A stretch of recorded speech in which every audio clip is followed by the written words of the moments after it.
Hello viewers, today's video is going to be about this Avaya J169 IP phone.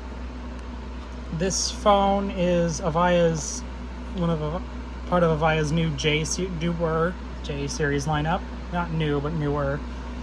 And right off the bat, it works with the system much better than this thing does. This thing is crabby, and it might be because it's an older SIP. It's running the firmware from 2015 or whatever or something, because that was the last time they maintained this phone, this 6920. So maybe the newer 69X1 series or whatever, or 96X1 series work a little bit better. But I don't know.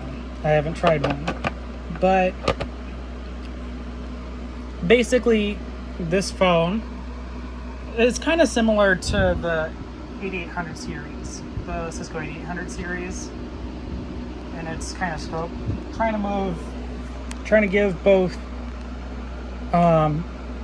support for Avaya's call control platform, as well as third-party systems as well. This works very well with the Asterisk system. It even works with PJ-SIP, which this one does not. So, as you can see, this is on SIP firmware. I had to put SIP firmware on that, and there's a message waiting on it. But so it's testing something. But this works pretty well. Let's get a call to it.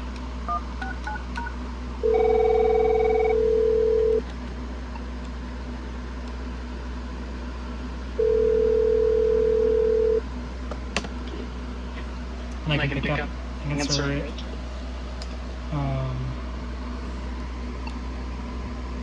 Conference in.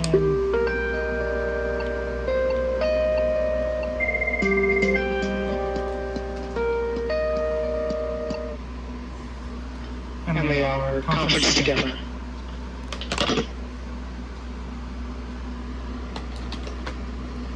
So that works. Messages works. You have message. Busy line fields actually work. So if I call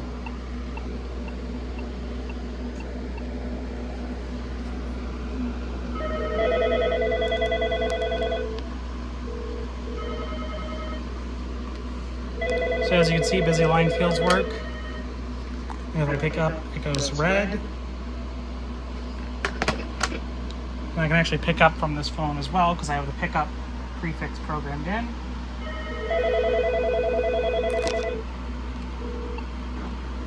And I've connected with the 8851. So this has currently 3 appearances on it for lines, but I think you can have, I don't know what the limit is for this one. This is configurable over the web, and with you can also use the 46xx settings.txt file, but then they also require a J100 settings.txt. So there's 2 prerequisite files you have to have on an HTTP server. But once you get that set up, and then you also have to put the SIP firmware on this, because this one didn't come with SIP firmware. I suspect a lot of these will have SIP firmware, but this phone works with Asterisk. Actually, it was tested with Asterisk 16, so not that long ago, I feel like, compared to like the Cisco MPP phones, which were tested with like Asterisk 1.6, which, I mean, they work fine. I mean, I have a few on my system, the MPP 8845s, and then also the SPA 525G.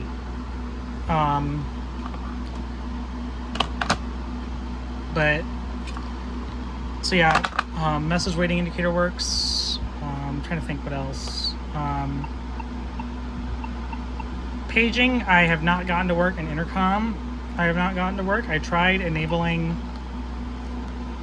auto answer, but it didn't work.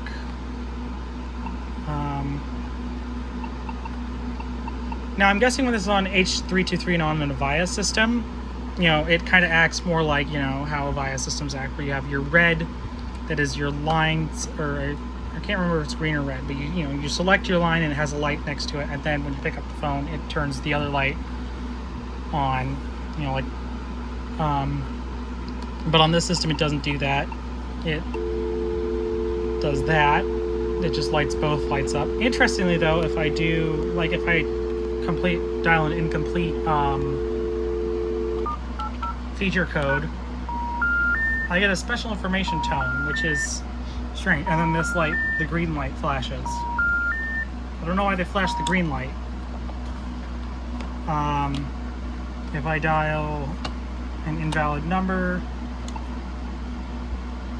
Your call cannot be completed as dialed. Please check the number and dial again.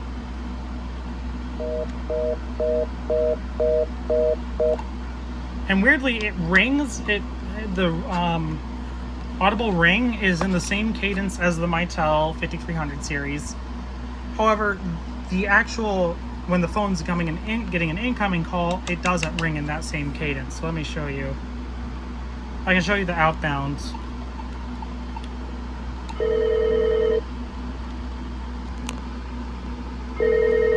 I don't know if you can hear the Mitel in the background.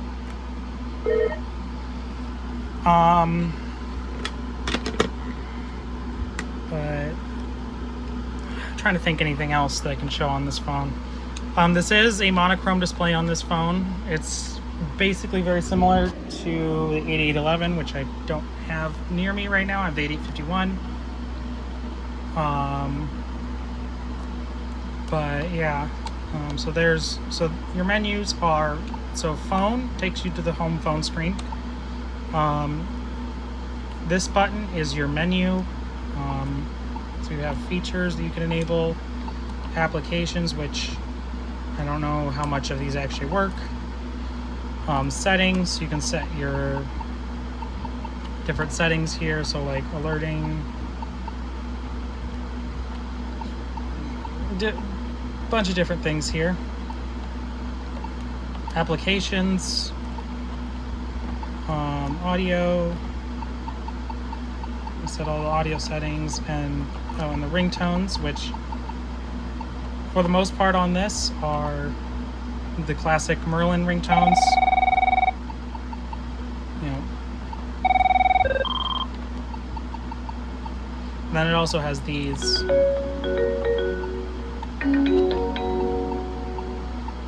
And a bunch more, and then different options for how you want the classic ring to ring.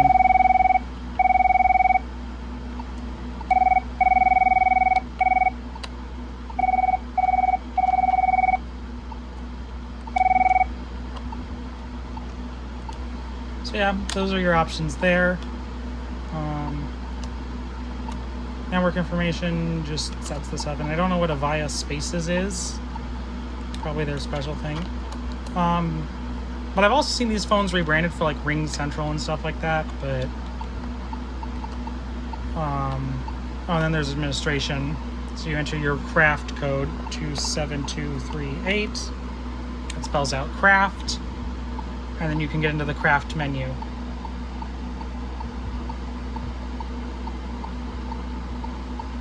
So there's your. So that's basically about the phone.